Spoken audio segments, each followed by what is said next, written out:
नमस्कार मित्रांनो. सध्याची शैक्षणिक व्यवस्था, जुनी शैक्षणिक व्यवस्था, पेपरफुटी, करिअर याविषयी मी आज बोलणार आहे. आमच्या काळात शैक्षणिक व्यवस्था थोडी वेगळी होती.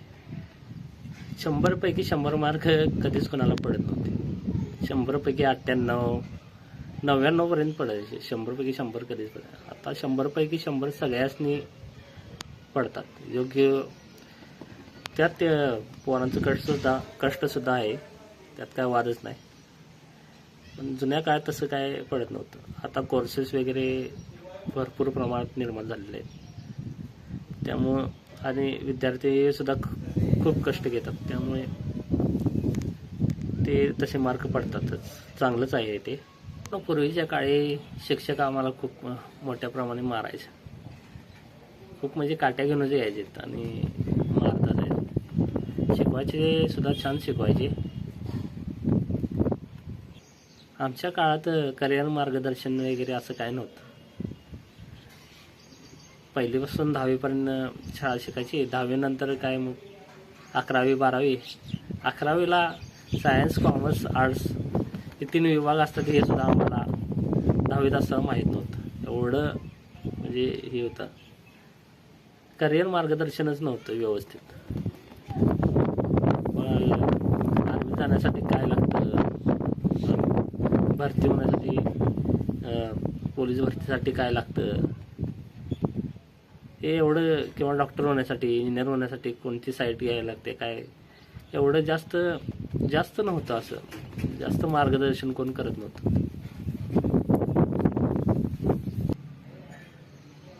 60च्या खाली पडलेले, कमी मार्क पडलेले पोरं आर्ट्सला जायची. 70च्या खाली म्हणजे 60 ते 70, 75 पर्यंत पडलेली मार्क, 10वीला मार्क पडलेली पोरं कॉमर्स घ्यायची.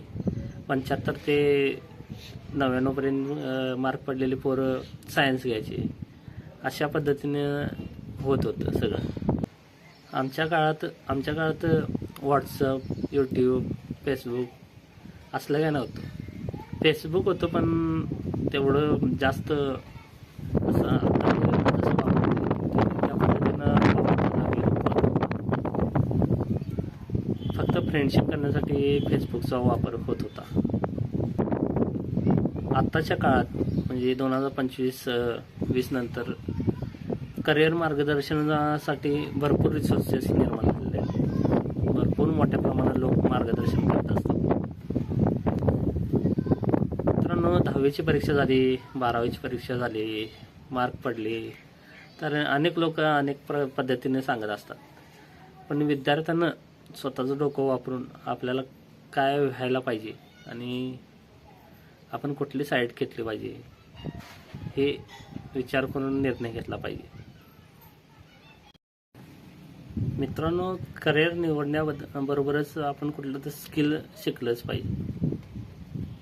काय नाही तर काय स्किल शिकलंच पाहिजे. ते कोणतेही स्किल असो, तुम्हाला जे आवडेल ते स्किल शिका. मोबाईल रिपेअरिंग, जसे की मोबाईल रिपेअरिंग आहे, बाकी असे वेगवेगळे भरपूर प्रकारचे स्किल आहेत. छोटे छोटे स्किल शिकायचे, ज्यातून थोडा तरी पैसा आपल्या स्वतः आपण मिळवता आला पाहिजे 10वी नंतर. अशा पद्धतीनं छोटे स्किल शिकायचे. कुठेतरी जॉबला जायचं 3-4 तासासाठी, हाफ डेसाठी. जॉबसुद्धा मिळतात असे, पण गेलं पाहिजे. कारण तुम्ही एकच करिअर धरून बसलात आणि त्याच करिअरवर तुम्ही परत 5 वर्ष दिलासा तर तुम्हाला आणि परत नोकरी लागायला आणि पैसे मिळवायला थोडा वेळ लागतो. तेच तुम्ही थोडं बाहेर काम केल्यामुळं तुम्हाला पैसे मिळवायची जाणीवसुद्धा होते. तेव्हा बाहेर कुठेतरी छोटं काम करावं किंवा स्किल डेव्हलप करावे आणि त्यामधून पैसे मिळवावेत. मित्रांनो, वैद्यकीय क्षेत्रात महत्त्वाची मानली जाणारी नीट परीक्षा 3 मे रोजी झाली.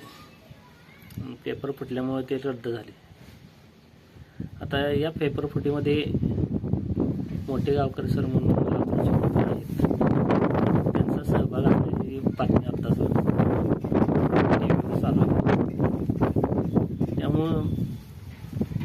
हा प्रश्न खूपच गांभीर्याचा आहे. पेपर फुटला, ठीक आहे, फुटला तर फुटला. विद्यार्थ्यांनी पॅनिक होण्याची गरज नाही.